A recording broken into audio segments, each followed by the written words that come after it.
Hi, I'm Dr. Douglas Street. I'm a medical doctor, and this video focuses on behavior change for diabetes remission. Now, when all is said and done, diabetes type 2 is caused by our behaviors, and behavior change can be difficult, but with the right mindset and determination, you can achieve it.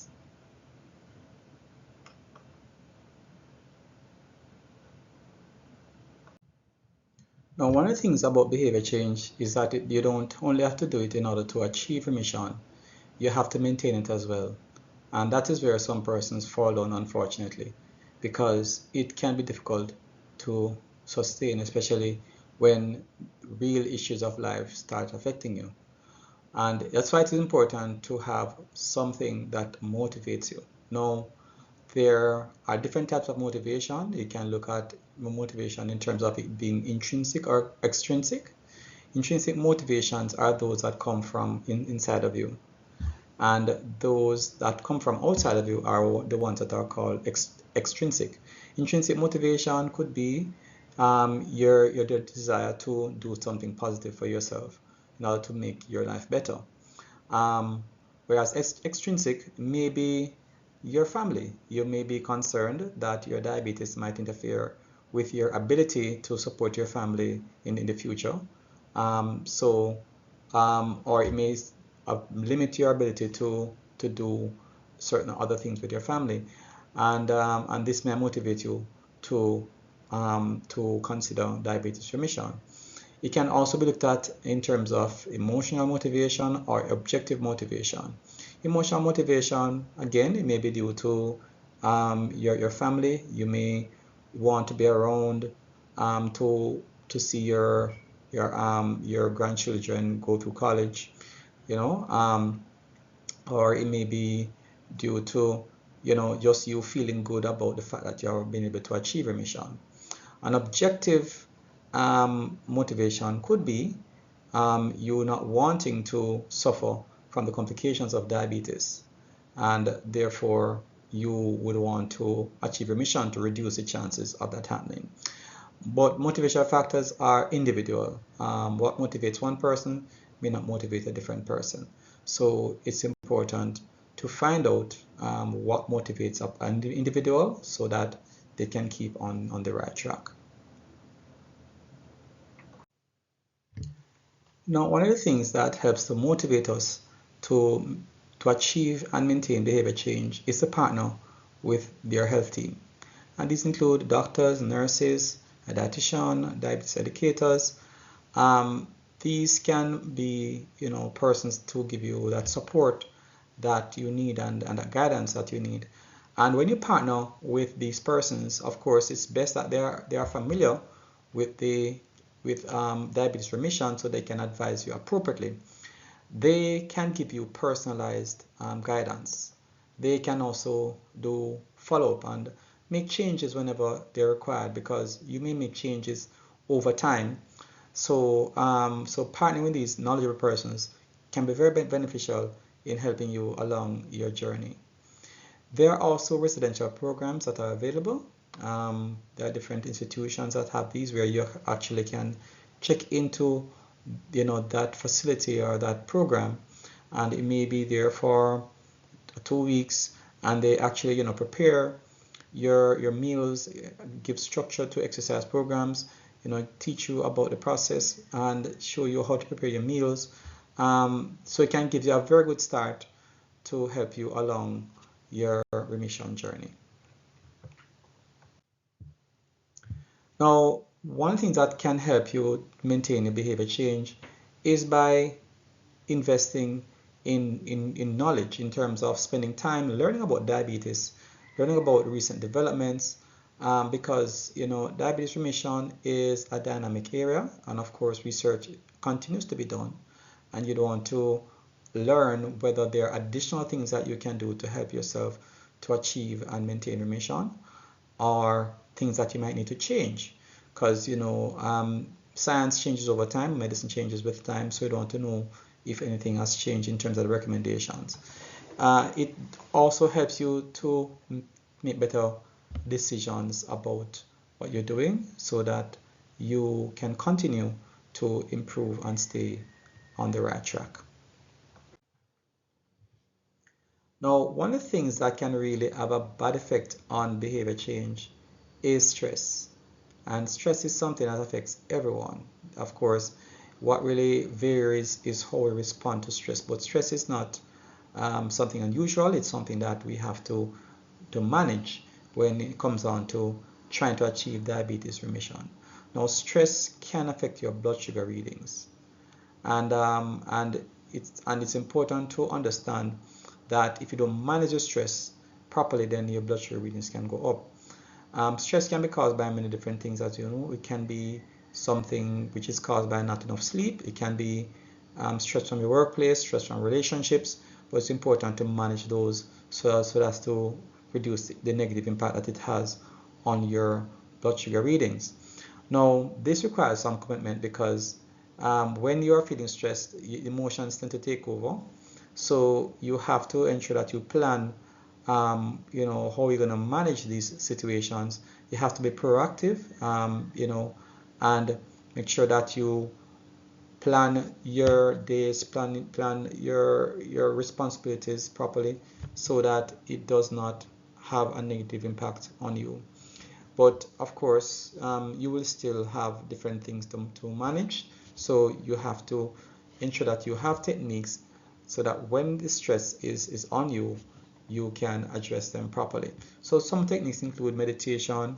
There's also mindfulness, and there are relaxation techniques such as breathing, techniques that you can use that can reduce your stress level. So make sure that you make use of these to reduce your stress and help you to manage the stress in a more appropriate way. Now, one of the things that need to be done when it comes down to behavior change is to set realistic goals and also rewards.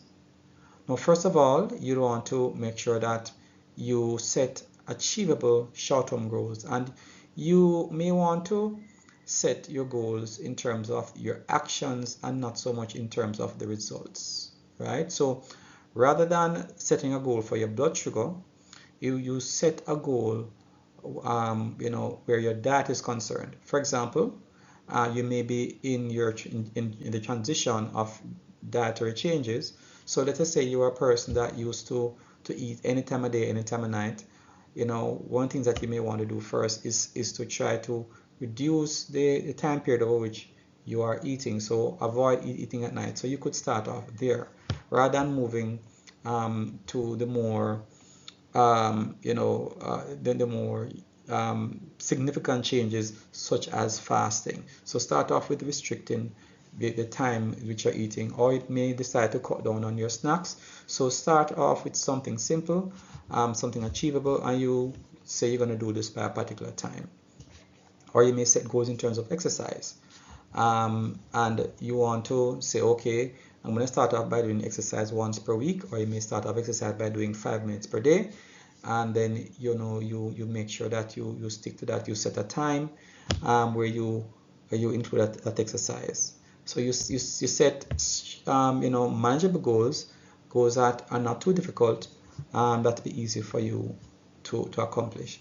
You also want to record your results. Results meaning that you're going to look at if you actually were able to do what you had planned to do. So if you're able to do the exercise that you had planned to do, if you're able to to make the changes to your diet, to go to bed earlier, then you make sure that you record that you're able to achieve those goals, and you can reward yourself when you have achieved those goals. But don't let your reward be food based, because of course it may derail your other plans.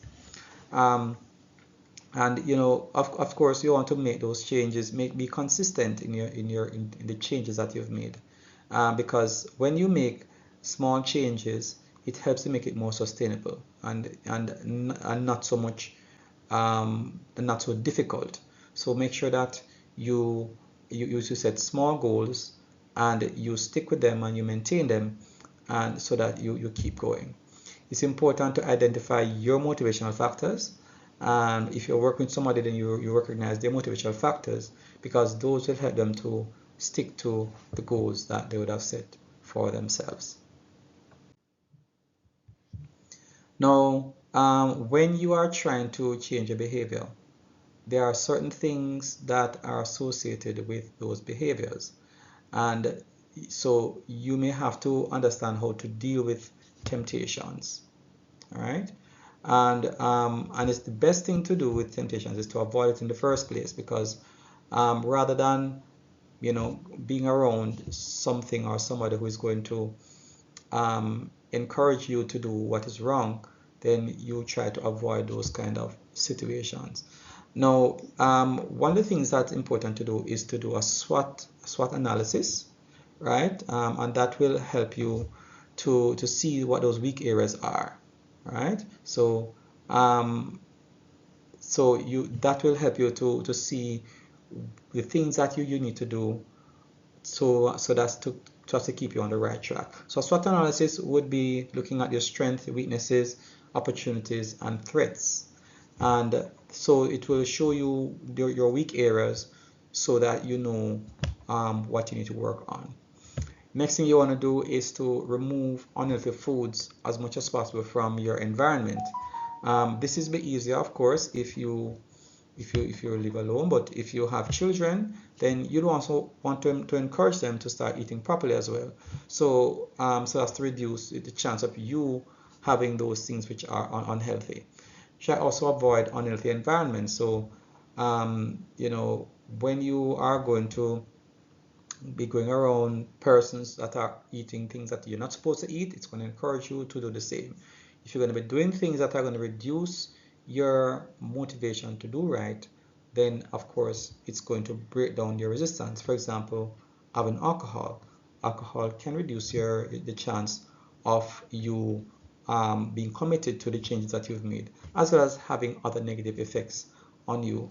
And there are persons that you may want to limit your time around. Also, persons that may say negative things about what you're doing.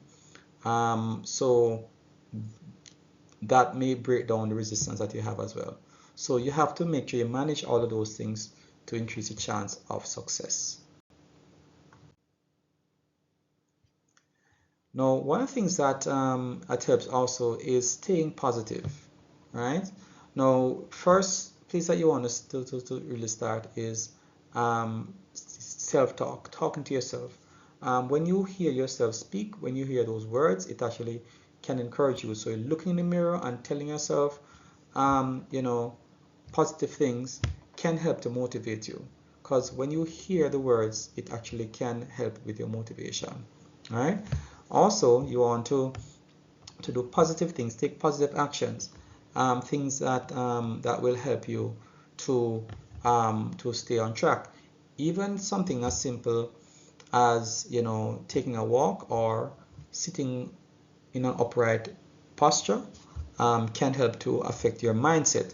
So this is something important for you to do. You also want to reframe your experiences. You may have slipped along the way. So rather than think of it as a failure, you look at it as a learning experience. So you looked at where you slipped, that would have caused you to fall, and then it can learn from that to know to avoid that situation in the future. Also, you want to focus on your goal, right? Especially when there are negative things happening to you. If there are negative persons in your environment, you want to make sure that you focus on what you want to accomplish so as to stay on the right track. It's also important to get support from those around you, especially your loved ones. Inform them as to what you're trying to do so that they can give you support and they can keep you on the right track. They can give you that guidance that you need as much as they can. So you could get support from your family members, your friends, your co-workers, join support groups, and this can help you. The more that you have persons surrounding you that are going to have a positive influence on you, is the better the outcome is going to be for you. And also to help others. when you help others, especially, you know, if you develop diabetes, you should look at it as a ministry, right? A lot of persons think of diabetes as, you know, as a negative thing. But what it does is that it gives you an opportunity to become knowledgeable about a topic, and you can share that knowledge with others. When you learn about diabetes, you can share with other persons who also have diabetes. You can help to support other persons who have diabetes, and also even your family, because the changes that you make will not just help with diabetes, it help with other conditions as well, and to prevent other conditions. So as you help others, it helps you to feel more positive and motivated. So as we wind down, just want to look at 1 Corinthians 9 verse 24, and it says, "Do you not know that in a race all runners run, but only one gets the prize? Run in such a way as to get the prize." Now, if you're a Christian, one of the important goals that you want to accomplish is going to heaven. Now, and that is looked at as a race. Now, just as with any sporting event, you have to be determined, you have to do the things that are going to help you to complete that race, right? So you want to make sure that you prepare for the race, ensure that you have the right mindset. Also, you want to make sure that you have your liquids as you move along, as much as is safe for you. You don't want to be doing things that are going to be holding you back. And it's the same thing with, you know, trying to achieve diabetes remission. You have to be committed to what you're doing, and you have to make sure that you don't do things that are going to be holding you back. So make sure that you run in such a way to complete the race and get that prize of diabetes remission that you are looking for. And anything else that you want to achieve, especially in your spiritual life, it will also help you there as well. Take care until the next video.